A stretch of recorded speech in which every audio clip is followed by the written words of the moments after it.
e você extirpar de um corpo humano 5 litros de sangue e descarnar, eu sei que são pesadas as palavras para o horário desse programa, mas são verdades que têm que ser ditas. Muito pior do que falar sobre esses detalhes desse horário é manter no cárcere, à base de tortura, à base de mentira, 9 pais de família, 9 mães de família, pessoas que sucumbem no cárcere, numa masmorra, por conta da vaidade de delegados incompetentes, torturadores, e que a toda monta, a todo minuto, apontam isso. Nós temos o caso Mércia, e eu ouvi há pouco, eu estava no compasso de espera, eu vi, eu não sei se foi o doutor Delmanto que fez a consideração com relação à justiça dos homens ser desigual. Há um cadáver que foi levantado da tumba, da lagoa, que é de Mércia Nakajima. Há uma confissão extrajudicial de um cidadão lá do nosso Nordeste, um sergipano. E Misael Bispo responde ao processo de liberdade. Doutor, a gente acabou mudando de casa, a gente estava falando do Bruno, agora a gente começou a falar da Mércia, mas desculpa, a gente vai ter que encerrar com você. Qualquer informação nos comunique, por favor. Muito obrigado pela sua participação. Estou fazendo analogia e agradeço a participação. É que a gente estava falando de uma coisa, de repente você começou a falar de outro caso que porque eu acabei de ouvir o Roberto Delmanto falar sobre essa situação, só quis fazer um paralelo, aproveitando a boa consideração do doutor Delmanto. Ok. É que a gente estava conversando, de repente muda os assuntos, né? Na realidade até foi pena, eu queria fazer uma pergunta para o doutor Quaresma, porque houve um boato muito forte na imprensa que talvez o doutor Quaresma deixasse o caso. Mas, ao que me parece, ele está forte e firme na defesa e vai tocar isso adiante. Mas, na realidade, voltando àquela conversa com o doutor Delmanto, realmente há decisões diferentes. Eu trouxe aqui 2 jurisprudências que são completamente diferentes. Uma delas fala o seguinte: quando o crime praticado se reveste de grande crueldade e violência, causando indignação na opinião pública, fica demonstrada a necessidade da prisão preventiva. Isso foi um julgado. O outro julgado diz o seguinte, Keila, é ilegal a prisão quando embasado unicamente na gravidade do fato, na hediondez do delito ou no clamor público. Então, na realidade, depende muito, como o doutor Delmanto diz, do entendimento particular do magistrado. Porque se for analisar friamente, no caso, não sei se o doutor Delmanto vai concordar comigo, mas não existe realmente o corpo. Nesse ponto, o doutor Hércio tem razão. Porque, é lógico, existem todos os indícios, mas a pessoa que foi morta não apareceu. Então seria, entre aspas, justo, né, que eles aguardassem em liberdade por um crime que a gente não sabe se realmente existiu. A gente sabe, mas não tem provas. Cada caso é um caso. Então, essas comparações, de fato, existe o corpo e os acusados estão soltos. Outro corpo não foi encontrado, se é que existe corpo, se ela não estiver viva, como diz a defesa, e os acusados estão presos. Mas nós não podemos generalizar, porque cada processo é um universo, tem seus detalhes envolvendo indícios de crueldade, indícios de crime passional. Então, é difícil nós generalizarmos. Um processo tem 10 mil páginas, o outro tem 7 mil páginas, são circunstâncias. Agora, existe essa diferença nos entendimentos dos juízes, mas, porém, no Supremo Tribunal Federal é pacífico de que a mera gravidade do crime, o impacto social, não permite a prisão. Então, só que para chegar ao Supremo Tribunal Federal demora 1 ano. 2 anos, e até lá os acusados já estão julgados. Vai depender muito da habilidade do advogado. E para conseguir a soltura ou não é só sorte, porque vai muito da argumentação do advogado, do habeas corpus que ele impetra, da sustentação oral, da competência técnica também do advogado. Então, são várias... É argumentação, então. É verdade. Argumentação, são vários elementos, não é só a cabeça do juiz. Mas, na verdade, a maneira como formular um pedido, a maneira como apresentar, o comportamento do réu. Se um réu sai dando beijinhos, muitas vezes isso pode ser mal interpretado. Então, são sutilezas. Agora, não existe uma fórmula igual para todos os casos. Doutor, eu não vi essa história de que o Sérgio tenha dito que foi torturado, e o advogado dele também, até porque o advogado dele esteve aqui, acho que há uns 10 dias, E não foi falado nada sobre isso, pelo contrário, ele sustentou que o Sérgio realmente culpou o Bruno, como já se tinha falado na última audiência, no último depoimento dele. Mas se realmente isso aconteceu, se durante uma audiência pública, um acusado fala um negócio desse, toma uma posição como essa, isso pode ajudar o Bruno? Olha, eu tenho casos assim, não é? E eu posso afirmar com certeza, com toda segurança, que a alegação de tortura perante os tribunais, ela tem sido muito pouco acatada. E a tortura existe. Existe, a tortura é uma realidade brasileira. Não estou dizendo que aconteceu neste caso, longe disso. Mas, de modo geral, existe. É uma realidade brasileira. E os tribunais, em geral, têm sido lenientes com isso. Ou seja, não vem com tanto rigor quanto mereceria. Isso é um fato. Eu tenho casos em que os acusados foram torturados, existe até exame de corpo de delito mostrando que um deles tinha exame de corpo de delito. E pelo fato de um advogado estar presente na confissão, o tribunal afastou por completo. Só que acontece, a tortura aconteceu antes, aconteceu de madrugada. Quando o advogado chegou de manhã e foi ao interrogatório, não teve tortura nenhuma. E o acusado ficou com medo de relatar para o advogado que tinha sido torturado. Então, esse universo, tudo é possível. Agora, eu estranho muito essa assertiva de que o delegado, deste caso, da Elisa, tenha imposto que o acusado tenha determinado advogado e o advogado tenha submetido isso. Eu vejo com muita reserva essa afirmação. Nós precisamos ouvir este advogado, porque os advogados têm a sua dignidade.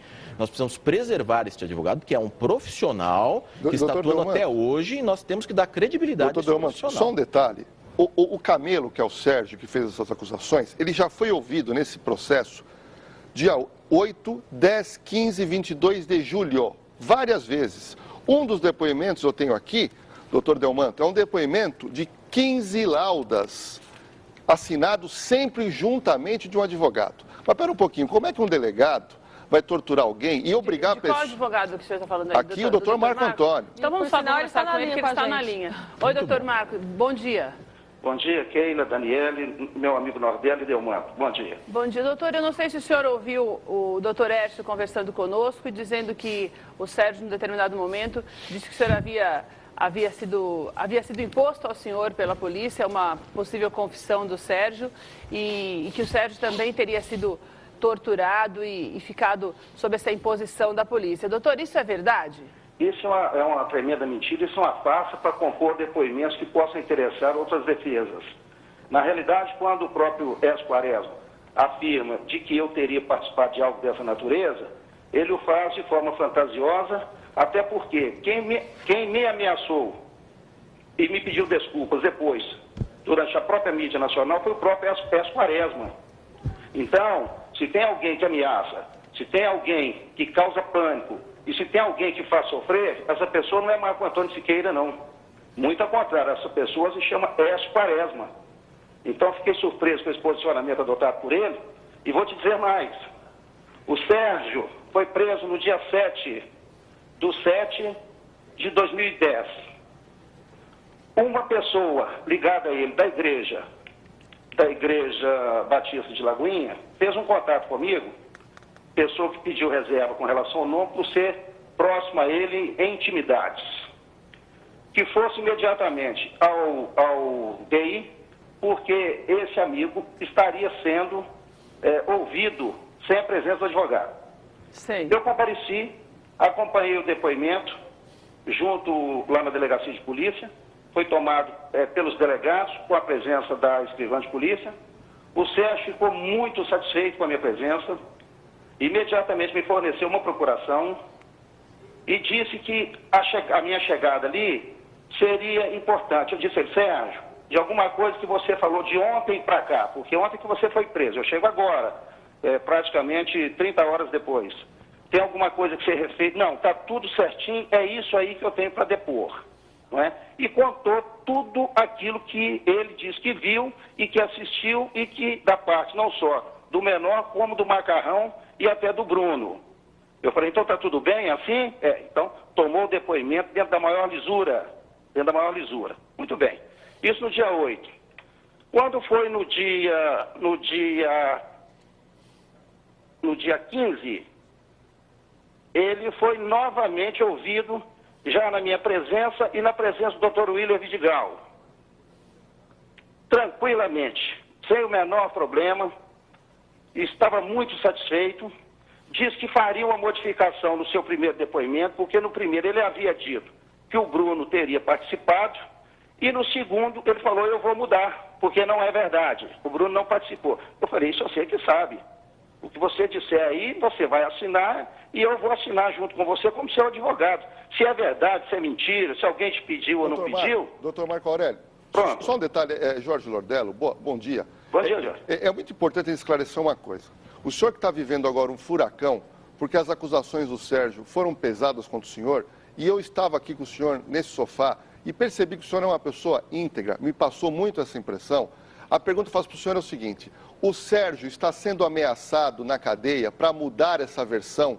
O senhor tem notícia disso? O senhor acredita nisso? Desde o primeiro momento. Inclusive, ele fez uma carta aqui no dia 14/7, está de próprio punho, e eu vou te remeter um fax, onde ele diz o seguinte, papai e mamãe, o meu advogado é e continuará sendo o doutor Marco Antônio Siqueira. Eu dei procuração para ele. Tudo o que eu falei para a polícia no meu depoimento, eu falei porque quis e não prejudiquei ninguém, só falei a verdade. O doutor não me mandou falar isso ou aquilo. Eu não quero outros advogados. Não mande aqui outros advogados porque eu não vou trocar o meu. Hoje ele esteve aqui e vai pedir a minha liberdade provisória para o juiz. O doutor tem sido muito bom para mim, me visita todos os dias e é uma pessoa sincera. Esses outros advogados estão vindo aqui, talvez mandados por outros advogados, para mudar a minha cabeça no meu depoimento. Não me mande ninguém aqui. Meu advogado chama-se doutor Marco Antônio Siqueira e acabou. Mande um abraço para o meu pai, as minhas irmãs e mamãe, te amo. Fica com Deus e fala com Sinade que eu a amo demais. Ficam com Deus. 14/7. Doutor Marco, só uma coisinha. Então, o senhor não foi elevado ao Sérgio a mando do doutor Edson Moreira? Absolutamente. Isso é importante esclarecer. Absolutamente. Eu te digo mais. O delegado Edson Moreira, nas relações profissionais que tive com ele ao longo de muitos anos, eu sempre combati os relatórios dele dentro das defesas feitas nos tribunais. Eu nunca tive aproximação com ele de amizade, eu nunca tive liberdade com ele, não frequento delegacia, não sou, como foi determinado advogado apontado aí há poucos dias, como advogado porta de cadeia. Eu advogo há 30 anos. De sorte que aqui está. Eu tentei renunciar, não quis continuar no caso, tendo em vista que o doutor Écio Quaresma havia mandado uma advogada, e agora eu vou falar o nome, a doutora Carla Silene, para entrar no meu lugar, lá com o Sérgio. O Sérgio falou, não quero, e depois conversando com a Carla Silene, ela me disse que ela é uma profissional espetacular e é uma professora. Ela disse o seguinte, doutor Marco Antônio, aquilo que eu entrei foi uma fria que eu entrei. Pois bem, só para você ter uma ideia, Jorge Nordello, olha uma carta que o Sérgio fez agora, dia 13 de outubro de 2010. Eu vou passar o fax para você. Senhores Marco Antônio, William e Luciana, venho por meio dessa solicitar aos senhores que não renunciem à minha causa e continue a trabalhar em minha defesa. Não desejo ser atendido por nenhum outro advogado e mantenho confiança nos senhores, tanto quanto a minha família. Informo ainda aos senhores que vem sofrendo pressões de terceiras pessoas para afastar da causa, principalmente o doutor Marco Antônio. Doutor, sim. Eu só vou interromper você porque eu quero entender uma coisa. Se o senhor percebeu essa seriedade do Sérgio, e de que ele queria mesmo que o senhor continuasse no caso, por que então o senhor saiu? Eu saí porque eles pressionaram o Sérgio. O Sérgio está muito bem aqui no Ceresp de São Cristóvão. É uma indignidade dizer que ele está sendo agredido lá, porque, muito ao contrário, o diretor de lá, que é o doutor Luiz, o colocou, inclusive, para realizar trabalhos de pintura, eletricidade. Está lá super tranquilo, tomando cafezinho, almoçando a tempo e hora, tendo todo o carinho, recebendo visita lá, e diz que está sendo pressionado. Mentira. Mentira. Injustiça que está se praticando também contra o doutor Luiz, que é o chefe do Ceresp São Cristóvão, que é um homem, inclusive, ao que me parece, evangélico, uma pessoa correta, uma pessoa de bem. Doutor Marco Antônio. Isso tudo é uma trama no sentido de me afastar. E eu fiquei feliz, mas fiquei feliz mesmo, porque para mexer no meio de um ambiente onde advogados não respeitam os colegas, ameaçam de morte, mandam outros colegas entrar para falar com o preso em sua substituição.